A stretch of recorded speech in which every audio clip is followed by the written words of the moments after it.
मुंबई महानगरपालिका निवडणुकीच्या पार्श्वभूमीवर मुंबई कुणाची ही विशेष मालिका आम्ही घेऊन आलोय। यामध्ये आज जाणून घेऊयात जोगेश्वरी क्षेत्राबाबत।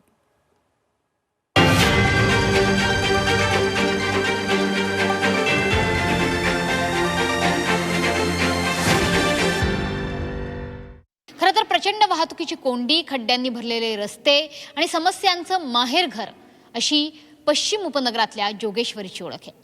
मात्र सध्या मी जोगेश्वरीच्या आणखी एका ओळखीजवळ उभी आहे। मी सध्या उभी आहे जोगेश्वरीमधल्या जोगेश्वरी गुंफेतल्या जोगेश्वरी मातेच्या मंदिरासमोर।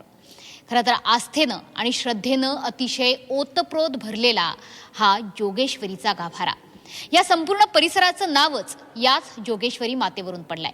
हिंदुत्ववादी विचारसरणीचा हा संपूर्ण मतदारसंघ, त्याच्यामुळे कायमच या ठिकाणी भाजप आणि शिवसेनेचं प्राबल्य राहिलंय। मात्र यंदाच्या वर्षी थेट लढत आहे ती म्हणजे शिंदे आणि 2 ठाकरे बंधूंमध्ये। त्यामुळे गाभाऱ्यातली ही जोगेश्वरी नेमकी कुणाला पावते बघूया।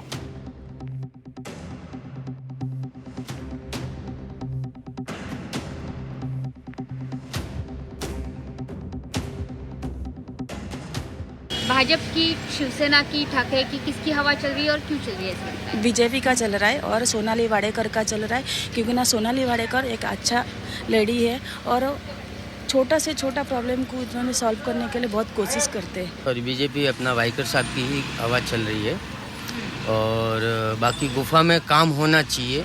हिंदुत्व को मानने वाला ये पूरा क्षेत्र है, तो क्या इस हिंदुत्ववादी विचारों का असर होगा? उनको मानने वाला दलों का पलड़ा भारी रहेगा? बिल्कुल होगा। जो अच्छा काम करेगा, सब लोग बस्ती में जो भी काम करने वाले हैं अच्छा ही होगा, तो सब लोग उसके ही साथ रहेंगे। पण कोणी पण येऊन दे, पण त्यांनी काहीतरी कायापालट केलं पाहिजे। आम्हाला कुठला पण पक्ष आले तरी पण चालेल, पण त्यांनी केलं पाहिजे। बोलल्याप्रमाणे आश्वासन देणार ना, तर त्याप्रमाणे त्यांनी केलं पाहिजे, एवढीच आमची इच्छा है। यहाँ पर टफ फाइट होगी शिंदे और ठाकरे के बीच, तो किसका पलड़ा भारी होगा? ऐसे तो उदय ग्रुप का पलटा भारी होगा, ऐसा लग रहा है। उद्धव ग्रुप का। मराठी का मुद्दा बहुत जोर से चल रहा है इस चुनाव में। चलेगा ना, उसमें क्या, महाराष्ट्र है ना, मराठी का तो मुद्दा चलेगा ही। तो हमारे एरिया में ज़्यादा करके शिवसेना और बीजेपी के बीच में होते हुए हैं। मन से आज तक ये एरिया में अभी तक उतना वो सब नहीं हुआ है, इसलिए पर एक बार मन से है तो देखते हैं अभी।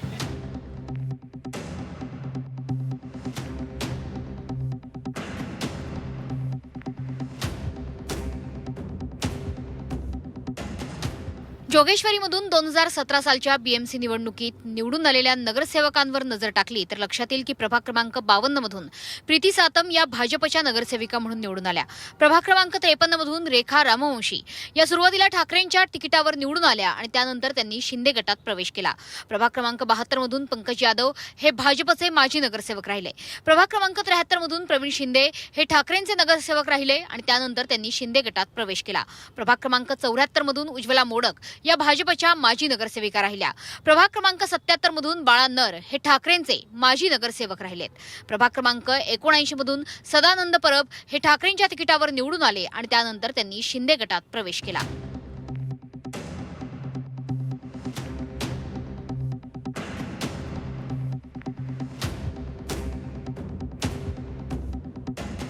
जोगेश्वरी विधानसभा मतदारसंघ हा मिश्र सामाजिक आणि बहुभाषिक असा मतदारसंघ आहे। या ठिकाणच्या भाषिक धार्मिक टक्केवारीवर एक बार नजर टाकली तर लक्षात येईल की या ठिकाणी मराठी मतदारांची संख्या ही 30 ते 35% आहे। यामध्ये कोळी, मराठा आणि मध्यमवर्गीय मराठी मतदार आहेत।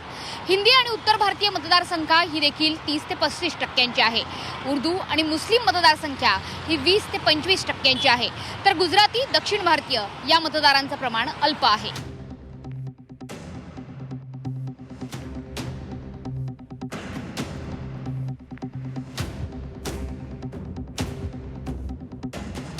पार्टी ज्यावेळेला पहिल्याने तुम्हाला एकदा उमेदवारी देते त्यावेळेला पार्टीचं नाव असतं की यांनी हा उमेदवार दिला, याला निवडून आणलं पाहिजे। पण ज्या वेळेला दुसऱ्या वेळेला बघतात की ह्यानी काय केलं आहे की नाही 5 वर्षात, आणि ते 5 वर्षात तुम्ही जर चांगलं काम केलं असेल तर ते तुम्हाला नित्यनेमाने ते निवडून देतात की हा मनुष्य चांगलं काम करतो आहे। आणि तुम्ही पाहिलं असेल कॉर्पोरेशनमध्ये माझी कामाची प्रगती किंवा मुंबईमध्ये मी जे केलेलं काम, त्यामुळे सतत आता जो बदल झाला आहे, शिवसेनेमध्ये 2 पार्ट झाले. तर ज्याच्याकडे धनुष्यबाण, ज्यांच्याकडे बाळासाहेबांचा आशीर्वाद आहे ती शिवसेना म्हणजे खरी शिवसेना. त्यावेळी महिलांची पॉवर मोठ्या संख्येनं दिसणार आहे मुंबई महापालिकेत. नगरसेविका निवडून जाण्याचा जो रेट आहे तो सुद्धा जास्त असू शकतो. महिला आरक्षण तर आहेच, मात्र अनेक ठिकाणी महिला उमेदवार देण्यात आलेल्या आहेत. खरी गोष्ट आहे, महिला ह्या कॅपेबल असतात. मला वाटतं विधानसभेमध्ये रात्री 1:15 वाजता महिला विधेयक आलं होतं, जे 33% आरक्षण करता येतं. त्यावेळेला बाळासाहेबांना फोन केला रात्री, कारण मी प्रतोद होतो पक्षाचा, आणि त्यांनी सांगितलं आपल्याला महिला आरक्षणाला पाठिंबा द्यायचा. त्यावेळेला रात्री 1:15 वाजता मी त्या आरक्षणाच्या बाबतीमध्ये बोललेलं आहे. त्यामुळे महिलांचा आदर करणं हे मी माझ्या घरापासूनच शिकलेलं आहे. नक्कीच त्याच्यामुळे रवींद्र वायकर यांच्या कन्या मैदानात उतरलेल्या आहेत आणि बाप म्हणून अर्थातच रवींद्र वायकर हे सुद्धा त्यांच्या पाठीशी खंबीरपणे उभे आहेत. त्याच्यामुळे जोगेश्वरी मतदारसंघात नेमकी कोण बाजी मारतायत बघूयात.